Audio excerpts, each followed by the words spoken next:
সালটা ১৯৬৬। যুক্তরাষ্ট্রের ইন্ডিয়ানা অঙ্গরাজ্যের ছোট্ট শহর গ্যারি। ৯ বছর বয়সী মাইকেল জ্যাকসন জানালার পাশে দাঁড়িয়ে মাঠে খেলতে থাকা শিশুদের দেখছিল। ঠিক তখনই তার বাবা জোসেফ জ্যাকসন তাকে ডেকে পাঠালেন ভাইদের সঙ্গে গানের অনুশীলনে যোগ দেওয়ার জন্য। মাইকেল ঘরে এসে অনুশীলন শুরু করল, কিন্তু তার বাবা ছিল খুবই কড়া। মাঝে মধ্যে তার কণ্ঠ বা তাল একটু এদিক ওদিক হয়ে গেলে জোসেফ তাকে কঠোরভাবে শাসন করতেন, যেন সে নিখুঁতভাবে ভবিষ্যতে গাইতে পারে। অবশেষে যখন মাইকেল প্রায় নির্ভুলভাবে পরিবেশন করতে সক্ষম হতো গান, তখনই প্র্যাকটিস শেষ করা হতো। কিছুদিন পর এক সন্ধ্যায় রাতের খাবারের টেবিলে বসে জোসেফ জানালেন যে তার বিশ্বাস তার ছেলেরা এখন মঞ্চে পারফর্ম করার জন্য প্রস্তুত। তিনি ইতিমধ্যে কয়েকজন ব্যবস্থাপকের সঙ্গে কথা বলেছেন, যারা সপ্তাহে ২ সন্ধ্যায় অনুষ্ঠিত করবে এক সঙ্গীতের অনুষ্ঠান। সেই অনুষ্ঠানে তিনি চান তার ৫ ছেলে জ্যাকসন ৫ নামের একটি ব্যান্ড তৈরি করে সবাইকে গান গেয়ে আনন্দ দিক। খবরটি শুনে ছেলেরা আনন্দে উচ্ছ্বসিত হয়ে উঠল, কিন্তু তাদের মা ক্যাথরিন তিনি আপত্তি জানালেন। তিনি বললেন তার ছেলেরা এখনো শিশু, তাদের পড়াশোনার এখনো অনেক পর্ব বাকি রয়েছে। তবে জবাবে জোসেফ দৃঢ় কণ্ঠে বলল, এই জীবনে মানুষ হয় বিজয়ী নয়তো পরাজিত। তারা দরিদ্র কৃষ্ণাঙ্গ শিশু, তাদের জন্য কেউ কোনো সুযোগ বা উপহার নিয়ে আসবে না যেটা পড়াশোনা করে অর্জন করা যাবে। তাদেরকে যা কিছু অর্জন করতে হবে সেটা সংগ্রাম করেই অর্জন করতে হবে। তারপর শুরু হলো আরও কঠিন অনুশীলন। অচিরেই জ্যাকসন ৫ নামে তারা প্রথম মঞ্চে আত্মপ্রকাশ করল। দলের প্রধান আকর্ষণ ছিল ছোট্ট মাইকেল জ্যাকসন। তার কণ্ঠ, উপস্থিতি, প্রাণবন্ত পরিবেশনা এবং নাচের কারুকাজ মুহূর্তেই দর্শকদেরকে মুগ্ধ করে তুলল। নাচে গানে মুখর হয়ে উঠল পুরো ক্লাব। মঞ্চের পেছন থেকে জোসেফ গভীরভাবে সবকিছু পর্যবেক্ষণ করছিলেন। অনুষ্ঠান শেষে তারা বাড়ি ফিরতেই জোসেফ আবারও অনুশীলনে ফেরার কথা বললেন। ক্যাথরিন আপত্তি করে বললেন তারা তো মাত্র শো করে ফিরেছে। ছেলেরাও জানালো তারা খুব ক্লান্ত, কিন্তু জোসেফ প্রশ্ন করলেন তারা কি সত্যি ক্লান্ত কারণ তারা ভালো পারফর্ম করেছে? এদের মধ্যে একমাত্র মাইকেলই উত্তর দিল, হ্যাঁ, আমরা ভালো করেছি।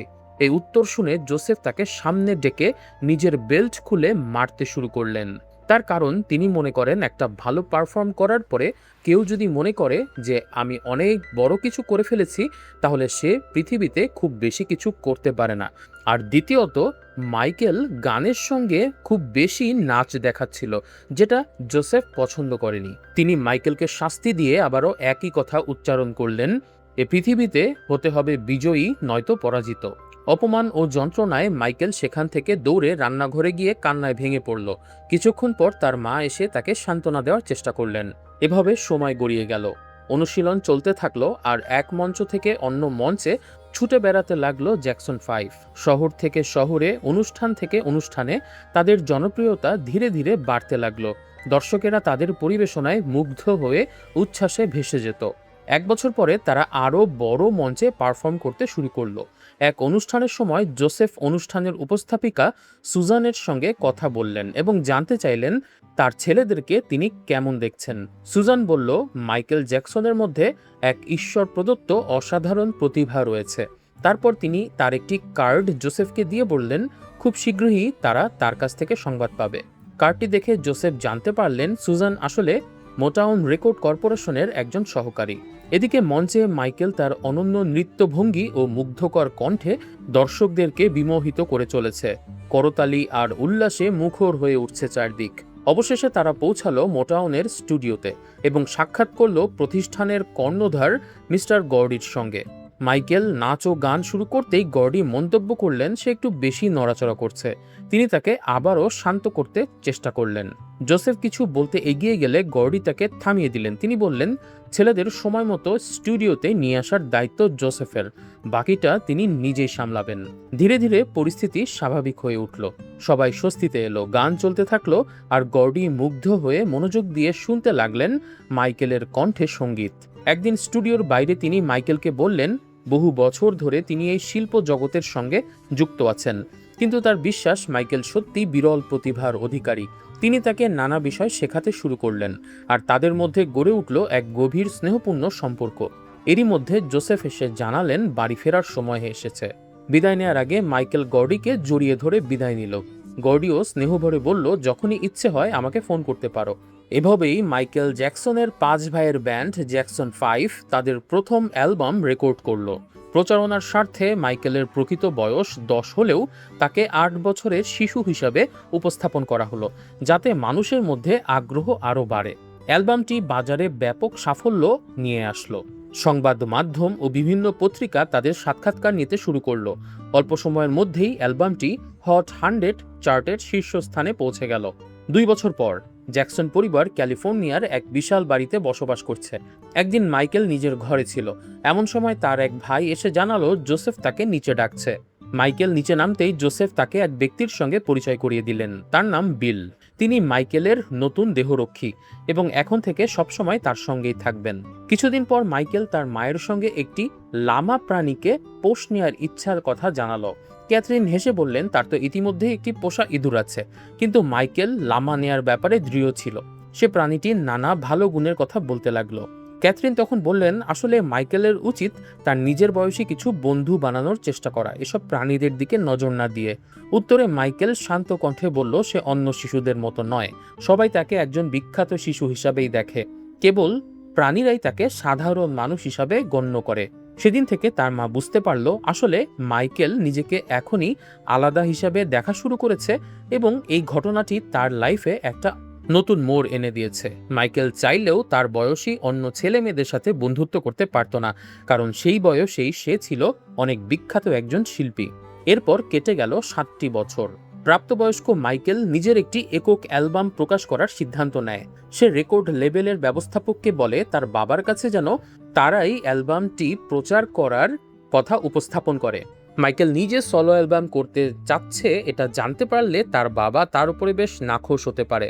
তো যাই হোক, তারা মাইকেলের প্রথম একক অ্যালবাম প্রযোজনা করার সুযোগ লুফে নেয়। তারা জোসেফের সঙ্গে দেখা করতে যায়। তবে জোসেফ তখনও জ্যাকসন 5-এর ম্যানেজার হিসেবে কাজ করছিল। তবে তিনি একটা শর্ত দিলেন, সকাল 9টা থেকে বিকেল 5টা পর্যন্ত মাইকেল তার সঙ্গে থাকবে, এরপর তারা তার সঙ্গে কাজ করতে পারবে। প্রস্তাবে সবাই সম্মত হলো। আমরা মাইকেলকে প্রায়ই তার সেই পোষা প্রাণী লামাকে নিয়ে ব্যস্ত থাকতে দেখি। অবসর সময়ে বেশিরভাগই সে সেই লামার সঙ্গে কাটায়। পরে বিল তাকে স্টুডিওতে নিয়ে যায়, সেখানে সে তার প্রথম একক অ্যালবামের গান রেকর্ড করা শুরু করে। দিনের পর দিন তার জনপ্রিয়তা আরও বাড়তে থাকে। মাইকেলের ভেতরে শিশুদের প্রতি এক অন্যরকম ভালোবাসা ছিল। হয়তো নিজের শৈশবটা ভালোমতো কাটেনি বলেই সে চাইতো অন্য শিশুদের শৈশব খুব সুন্দরভাবে কাটুক। সে ক্যান্সার হাসপাতালে ভর্তি শিশুদের সঙ্গে সময় কাটাতো এবং তাদের আনন্দ দেওয়ার চেষ্টা করত। এক সকালে সে পরিবারের সবাইকে ঘুম থেকে ডেকে তোলালো কিছু নতুন জিনিস দেখানোর জন্য। কিছুক্ষণ পর একটি ট্রাক এসে বাড়ির সামনে থামলো। ট্রাকের ভেতর থেকে বেরিয়ে এলো একটি শিম্পাঞ্জি, মাইকেলের নতুন পোষা প্রাণী। মাইকেল জানালো সে প্রাণীটিকে এমন এক ভয়াবহ জায়গা থেকে উদ্ধার করেছে যেখানে পশুদের উপর নানা ধরনের পরীক্ষা নিরীক্ষা চালানো হতো। বিষয়টি শুনে জোসেফ বেশ মজা পেল। বুঝতেই পারছেন প্রিয় দর্শক, মাইকেল জ্যাকসনের ভেতরে মানুষের চেয়ে প্রাণীদের সহচর্যটাই বেশি ভালো লাগতো। একদিন তিনি নিজের ঘরে বসে নেভারল্যান্ডস নামের একটি শিশুতোষ গল্পের বই পড়ছিলেন, যেই গল্পটি ছোটবেলা থেকে তার অত্যন্ত প্রিয়। সেখানে তিনি যে কার্টুন ক্যারেক্টারগুলো দেখছিলেন সেগুলোর প্রত্যেকেরই নাক অত্যন্ত তীক্ষ্ণ ছিল। মাইকেলের তখন নিজের নাকটাকে অপছন্দ হওয়া শুরু করে। কয়েকদিন পরে সে মুখমণ্ডলের অস্ত্রোপচারের জন্য হাসপাতালে যায়। তার হাতেও তখন দেখা দিয়েছিল লিউকোড্গো নামের এক রোগ, যেটি হলে আমাদের সাধারণত শরীরের চামড়া সাদা হতে শুরু করে। আমাদের লোকাল বাংলাতে সেটিকে অনেক সময় সেতি রোগ বলা হয়। এজন্য সে নিয়মিত ওষুধও সেবন করছিল। তবে তার সবচেয়ে দুশ্চিন্তা ছিল তার চেহারা নিয়ে। চিকিৎসকেরা তাকে বোঝানোর চেষ্টা করলেন যে তিনি দেখতে যথেষ্ট সুদর্শন, কিন্তু মাইকেলের বিশ্বাস ছিল তার মুখের গঠন পুরোপুরি সামঞ্জস্যপূর্ণ নয়। তাই তিনি যে কোনো অবস্থাতেই প্লাস্টিক সার্জারি করে নিজের নাকের গঠন বদলাতে দৃঢ় প্রতিজ্ঞ ছিলেন। প্লাস্টিক সার্জারি শেষে বাড়ি ফিরে তিনি চুপিসারে নিজের ঘরে ঢুকতে চাইলেন। ঠিক তখনই জোসেফ তাকে ডাকলেন। মাইকেল থেমে পেছনে তাকালো। তার মুখ দেখে জোসেফ উদ্বিগ্ন হয়ে পড়লেন। মাইকেল বলল আসলে সাইনাসের সমস্যার কারণেই তিনি অপারেশন করেছেন। তারপর আর কোনো কথা না বলে নিজের ঘরে চলে যান। সময়ের সঙ্গে সঙ্গে তার পোষা প্রাণীর তালিকায় একটি জিরাফও যোগ হয়। অপারেশন করার প্রথম ধাপ সম্পন্ন হবার পর সে আয়নার সামনে দাঁড়িয়ে নিজের নতুন চেহারা গভীরভাবে পর্যবেক্ষণ করে। তার সহকারীরা তখন তার চেহারার প্রশংসা করত এবং ব্যাপারটা মাইকেলের বেশ ভালোই লাগতো। সে চেয়েছিল মানুষ তাকে কেবলমাত্র একটি বয় ব্র্যান্ডের সদস্য হিসাবে নয়, বরং সম্পূর্ণ একজন নতুন ইন্ডিভিজুয়াল হিসাবে দেখুক। একদিন মাইকেল জ্যাকসনকে তার বাবা একটি জরুরি বৈঠকে ডাকেন। মাইকেল সেখানে পৌঁছাতেই জোসেফ হাততালি দিয়ে তাকে স্বাগত জানান। তারপর ব্যঙ্গের সুরে বলতে লাগলেন, একা একাই পৃথিবীর সব সাফল্য অর্জন করা কত সহজ, তাই না? তারপর তিনি ঘোষণা করলেন পুরো ব্যান্ডটিকে নিয়ে একটি নতুন ট্যুর এবং লাইভ অ্যালবামের পরিকল্পনা করা হয়েছে। মাইকেল বলল বিষয়টি নিয়ে সে কিছুটা ভাবতে চায়, কিন্তু জোসেফ সঙ্গে সঙ্গে জবাব দিল সে কি ভাববে সেটাও তিনি ঠিক করে দেবেন। তারপর তিনি আরও প্রশ্ন করলেন, যেহেতু মাইকেল এখন একজন বিশ্বখ্যাত তারকা, সে কি নিজেকে পরিবারের অন্যদের চেয়ে বড় মনে করতে শুরু করেছে? মাইকেলের মা কিছু বলতে গেলে জোসেফ তাকে থামিয়ে দিলেন। অপমান ও ক্ষোভে মাইকেল সেই বৈঠক ছেড়ে বেরিয়ে এলো। বাড়ির বাইরে এসে সে বিলকে গাড়ি নিয়ে বের হবার জন্য বলল। বাড়ির সামনে তখন অসংখ্য ভক্তের ভিড়। গাড়ি ধীরে ধীরে উপত্যকার পথ পেরিয়ে এক নির্জন স্থানে গিয়ে থামল। সেখানে মাইকেল বিলকে বলল জোসেফ তার সাফল্যের সুযোগ নিচ্ছেন। তার নিজের পরিকল্পনা ছিল একক সফরে যাওয়ার, কিন্তু জোসেফ জোর করে তার পুরো ভাইদেরকে নিয়ে পুরো ব্যান্ডের সফরের আয়োজন করতে চাইছেন। বিল পরামর্শ দিলেন চাইলে সে আলাদা হয়ে যেতে পারে, কিন্তু মাইকেল জানালো সে এখনও সেই সিদ্ধান্ত নেওয়ার জন্য প্রস্তুত নয়। সে তার পরিবারকে ভালোবাসে, তবে নিজের পায়ে দাঁড়ানোর স্বাধীনতাও চায়। আসলে মাইকেলের বাবা চাইতো শুধু মাইকেল নয়, বরং তার 5 ছেলেই প্রতিষ্ঠিত হোক। বিল দীর্ঘশ্বাস ফেলে বললেন জোসেফ কখনো বদলাবেন না। তার কাছে সবকিছুই পরিবারের সামগ্রিক সাফল্যকে ঘিরে। ব্যক্তিগত স্বপ্ন, ইচ্ছা বা সুখ দুঃখের প্রতি তার বিশেষ কোনো মনোযোগ নেই। তিনি মাইকেলকে নিজের একটি স্বাধীন ব্যান্ড দল গঠন করার এবং একজন দক্ষ ম্যানেজার নিয়োগ করার পরামর্শ দেন। এভাবে আরও 2 বছর সময় কেটে যায়। এ সময়ের মধ্যে মাইকেল বিভিন্ন রূপে, বিভিন্ন পরিচয়ে অনেক খ্যাতি অর্জন করে বিভিন্ন গানের মাধ্যমে। একদিন বিভিন্ন ব্যবসায়িক প্রস্তাব নিয়ে একটি গুরুত্বপূর্ণ বৈঠক অনুষ্ঠিত হয়। উপস্থিত ম্যানেজাররা একের পর এক নিজেদের পরিকল্পনা তুলে ধরতে লাগলো, কিন্তু সেগুলোর কোনোটি মাইকেলের খুব একটা পছন্দ হলো না। অবশেষে জন ব্রাঙ্কা নামের এক ব্যক্তি কথা বলতে শুরু করলেন। তিনি বললেন সবচেয়ে ভালো সিদ্ধান্ত হবে সম্পূর্ণভাবে একক শিল্পী হিসাবে পথ চলা শুরু করার। এই কথাটি প্রথমবারের মতো মাইকেলের সম্পূর্ণ মনোযোগ আকর্ষণ করল। মাইকেল কৌতূহলী হয়ে তার পরিচয় জানতে চাইল। লোকটি নিজের পরিচয় দিলেন, তিনি জন ব্রাঙ্কা। নামটি শুনে মাইকেল তাকে চিনতে পারল। ইতিমধ্যে সেই লোকটি ব্যাকস্ট্রিট বয়েজ, নীল ডায়মন্ড এবং বব ডিলানের মতো খ্যাতিমান শিল্পীদের প্রতিনিধিত্ব করেছে। মাইকেল সরাসরি প্রশ্ন করল, আপনি কি জানেন আমি কি অর্জন করতে চাই? জন শান্তভাবে উত্তর দিল, তুমি পৃথিবীর সর্বশ্রেষ্ঠ শিল্পী হতে চাও। এবং তাকে জন প্রতিজ্ঞা করল সে মাইকেলকে সেটি অর্জন করতে সাহায্য করবে। তার কথাগুলো মাইকেলের মনে গভীরভাবে প্রভাব ফেলল। বৈঠক শেষ হলে সে অন্য সবাইকে বিদায় করে জনের সঙ্গে একান্তে কথা বলল। তখন জন তাকে প্রথম পরামর্শ দিল যত দ্রুত সম্ভব মাইকেলের উচিত তার বাবাকে নিজের ম্যানেজারের পদ থেকে সরিয়ে দিতে হবে। সে সময় জোসেফ বাড়িতে ছিলেন। হঠাৎ একটি টেলিগ্রাম এসে পৌঁছায় তার দিকে। সংক্ষিপ্ত এক বাক্যের সেই চিঠিতে লেখা ছিল তিনি আর মাইকেলের ম্যানেজার নন। চিঠিটি পড়ে মাইকেলের বাবা জোসেফ স্তম্ভিত হয়ে গেল। রাগে ক্ষোভে তিনি সঙ্গে সঙ্গে ক্যাথরিনের কাছে গেলেন এবং চিঠিটি দেখালেন। হতাশ কণ্ঠে বললেন, অন্তত সামনাসামনি এসে এ কথাটি বলার সাহসও তার ছেলের হলো না। তিনি ক্ষুব্ধ হয়ে উঠলেন এবং মনে মনে মাইকেলের শাস্তি কামনা করা শুরু করলেন। তবে মাইকেলের মা ক্যাথরিন শান্তভাবে উত্তর দিলেন, মাইকেল এখন একজন প্রাপ্তবয়স্ক মানুষ, তার নিজের সিদ্ধান্ত নিজে নেয়ার অধিকার আছে। এ কথাগুলো শুনে জোসেফ আরও উত্তেজিত হয়ে উঠলেন, কিন্তু ক্যাথরিন বললেন বরং তার ছেলেকে ধন্যবাদ জানানো উচিত। আজ তারা যা কিছু অর্জন করেছে, যে টাকা পয়সা আয় করেছে, সম্পত্তি আয় করেছে, তার পেছনে মাইকেলেরই অবদান সবচেয়ে বেশি। জোসেফ পাল্টা বললেন, সবাই যেন ভুলে যাচ্ছে এই পরিবারকে ছোট্ট শহরের সীমাবদ্ধ জীবন থেকে বের করে আনার পেছনে তারই ভূমিকা ছিল। তিনি যদি ছোটবেলায় তার 5 ছেলেকে নিয়ে জ্যাকসন 5 প্রতিষ্ঠা না করতেন, তাহলে আজকের মাইকেল জ্যাকসনে পরিণত হতো না। তো যাই হোক, একদিন বিলকে সঙ্গে নিয়ে মাইকেল বাজারে কেনাকাটা করছিল। সেখানে এক তরুণী মহিলা তাকে দেখে বিস্মিত হয়ে গেল। তিনি একটি অটোগ্রাফ চাইলেন, বললেন সেটি তার ছেলের জন্য। অল্প সময়ের মধ্যেই আরও অনেক মানুষ জড়ো হয়ে গেল। মাইকেল হাসি মুখে সবাইকে অটোগ্রাফ দিচ্ছিল এবং সেই বাচ্চাদেরকে সে গিফটও দিচ্ছিল। সেদিন সেই দোকান থেকে মাইকেল একটা পাজল বোর্ড গেম কিনে বাড়িতে ফিরে। তার উদ্দেশ্য ছিল তার ভাইদের সঙ্গে পুরনো দিনের মতো গেম খেলে সময় কাটানো। নিজের বাড়িতে ফিরে সে নিজের প্রিয় শিম্পাঞ্জির সঙ্গে খেলতে লাগলো। পরে প্রাণীটির জন্য আইসক্রিম আনতে নিচে নামতেই সেখানে দেখতে পেল জোসেফ হাতে সেই টেলিগ্রাম নিয়ে দাঁড়িয়ে আছে, যেই টেলিগ্রামের মাধ্যমে মাইকেল তাকে ম্যানেজার পদ থেকে এক্সপেলড করেছিল। জোসেফ চাইছিলেন তার ছেলে অন্তত তার সামনে কথাটি রিডিং পড়ুক, কিন্তু মাইকেল সেটি করতে চাইছিল না। তখন জোসেফ বললেন পরিবার বলতে কি বোঝায় সে সম্পর্কে মাইকেলের এখনো অনেক কিছু শেখার বাকি আছে। অন্যদিকে মাইকেল আগের মতোই হাসপাতালগুলোতে যেতে থাকলো। বিশেষ করে ক্যান্সার আক্রান্ত শিশুদের আনন্দ দেওয়ার জন্য সে নিয়মিত সময় ব্যয় করত। কিছুদিন পর সে জন ব্রাঙ্কার সঙ্গে নিজের ভবিষ্যৎ পরিকল্পনা নিয়ে আলোচনা করলো। সে বলল তার স্বপ্ন হলো ইতিহাসের সর্বশ্রেষ্ঠ কনসার্ট ট্যুর আয়োজন করা। পাশাপাশি সে একটি স্বল্প দৈর্ঘ্য চলচ্চিত্র নির্মাণ করতে চায়। এছাড়া সে আর বেশি সাক্ষাৎকার দিতে চায় না। জন মনে করলেন এটি খুব ভালো সিদ্ধান্ত নাও হতে পারে, কিন্তু সাংবাদিকদের ব্যাপারে মাইকেল নিজের অবস্থানে অনড় রইল। অর্থাৎ তিনি সাংবাদিকদের সঙ্গে খুব একটা মিট করতে চাইতেন না। তখন জন প্রস্তাব দিল নতুন সফরের জন্য কিছু আকর্ষণীয় ডেমো এবং নতুন ধারণা তৈরি করা যেতে পারে। মাইকেল সঙ্গে সঙ্গে কাজে নেমে পড়ল। নতুন গান, নতুন সুর এবং অভিনব ধারণা নিয়ে নিরন্তর পরীক্ষা নিরীক্ষা করা শুরু করলো। সে সময় আমেরিকার টেলিভিশনে বিভিন্ন সময়ই কৃষ্ণাঙ্গদের বিরুদ্ধে সহিংসতার নানা সংবাদ তার দৃষ্টি আকর্ষণ করলো।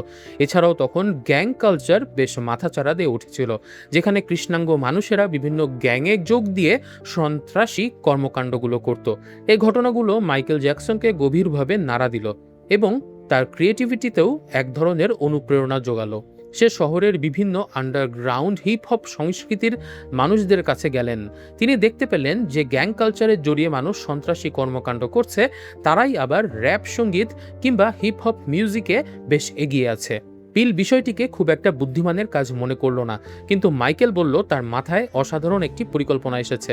তারা সেই গ্যাংদের কাছে পৌঁছালো এবং তাদের মধ্য থেকে যারা নৃত্যে বেশ দক্ষ ছিল তাদেরকে বেছে নিল। সেই তরুণদের সঙ্গে মাইকেল নাচ শুরু করলো। মাইকেল তাদের সঙ্গে মিলে এক ধরনের নতুন নৃত্য ভঙ্গি আয়ত্ত করলো। তরুণেরা উৎসাহের সঙ্গে মাইকেলের সাথে অংশ নিল। মাইকেল জানালো সে তাদের সবাইকে নিয়ে একটি নতুন মিউজিক ভিডিও তৈরি করতে চায়। দিনের পর দিন প্র্যাকটিস চলতে লাগলো।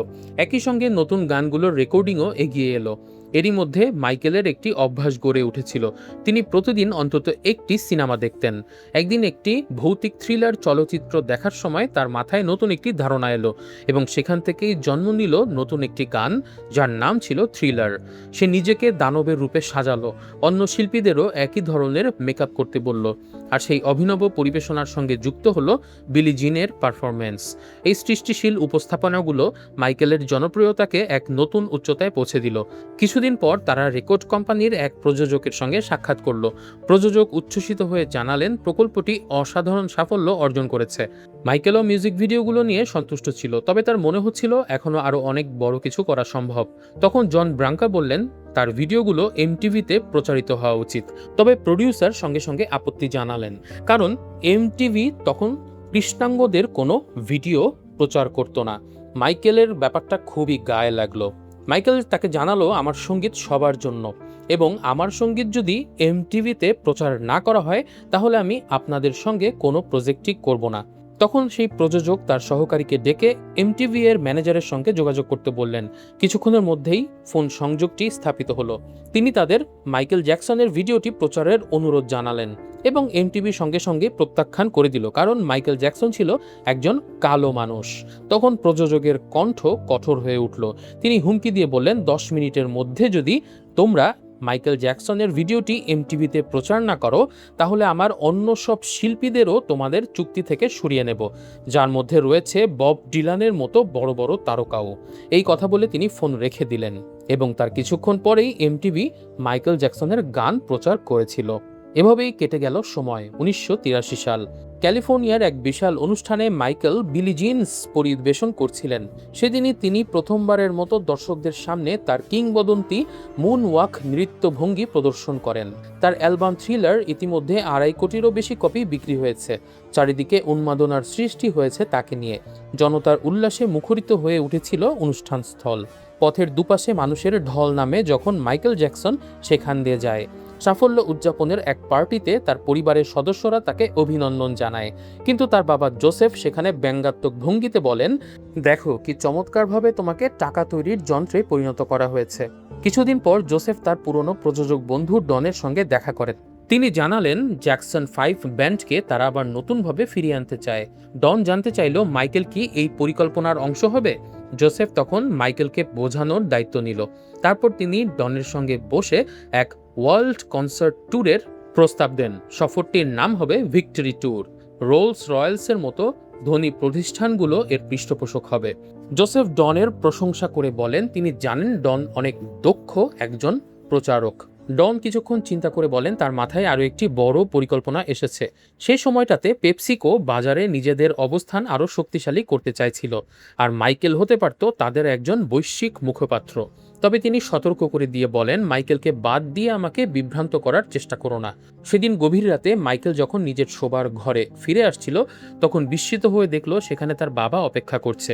তার বাবা জোসেফ ধীরে ধীরে বললেন, কে ভেবেছিল ছোট্ট এক শহরের দরিদ্র একটি ছেলে একদিন বিশ্বের সর্বাধিক বিক্রিত অ্যালবামের শিল্পী হবে।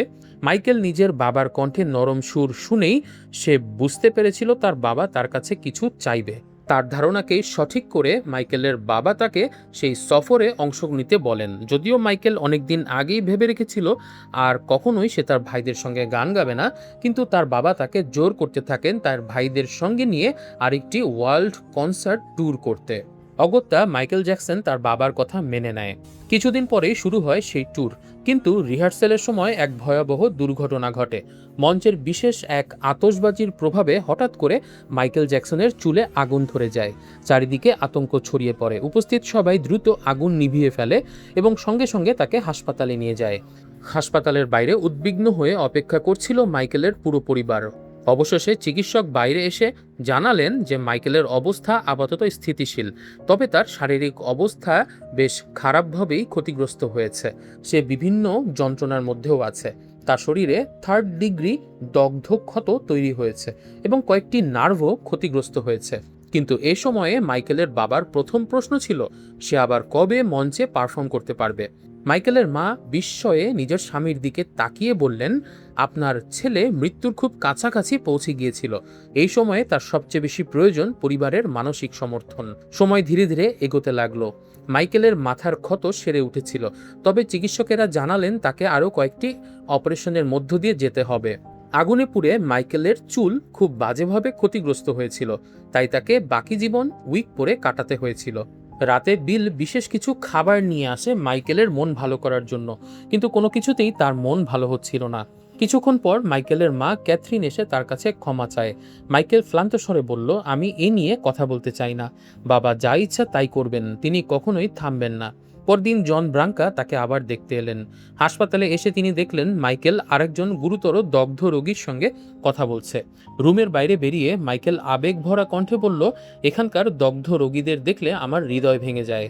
তারপর সেই আসন্ন চুক্তি থেকে পাওয়া অর্থের কথা জানতে চাইল এবং নির্দেশ দিল এই অর্থের পুরো টাকাটা যেন হাসপাতালের দগ্ধ রোগীদেরকে দান করা হয়। অন্যদিকে জোসেফ চরম হতাশায় ক্যাথরিনকে বলছিল, মাইকেলকে ছাড়া এই সফর চলতে পারে না, আমরা বিপুল পরিমাণ অর্থ হারাতে যাচ্ছি। ক্যাথরিন তখন আরও বেশি ক্ষুব্ধ হয়ে ওঠে নিজের স্বামীর উপর, কারণ মাইকেল সবেমাত্র আইসিইউ থেকে বের হয়েছে আর তার বাবা তাকে নিয়ে কনসার্ট করার কথা ভাবছে। সে তার স্বামীকে বলল, কখনো কখনো ভালোবাসার অর্থ হলো সরে দাঁড়ানো, তার উচিত মাইকেলের রাস্তা থেকে সরে দাঁড়ানো। জোসেফ উদ্বিগ্ন হয়ে তখন জিজ্ঞেস করলো, তাহলে বাকি ছেলেদের কি হবে? ক্যাথরিন শান্তভাবে উত্তর দিলেন, তারা নিজেদের পথ খুঁজে নেবে। কিন্তু মাইকেল কিন্তু তার বাবাকে ফিরিয়ে দেয়নি।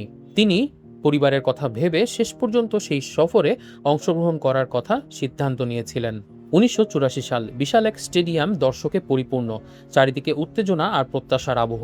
মাইকেল তার ভাইদের সঙ্গে মঞ্চে উঠলেন এবং গান শুরু করলেন। মুহূর্তের মধ্যেই দর্শকদের উচ্ছ্বাসে পুরো স্টেডিয়াম কেঁপে উঠল। আবেগ, আনন্দ এবং ভালোবাসায় ভেসে গেল চারপাশ। পুরো অনুষ্ঠান জুড়ে দর্শকেরা তার প্রতিটি পরিবেশনায় মুগ্ধ হয়ে থাকল।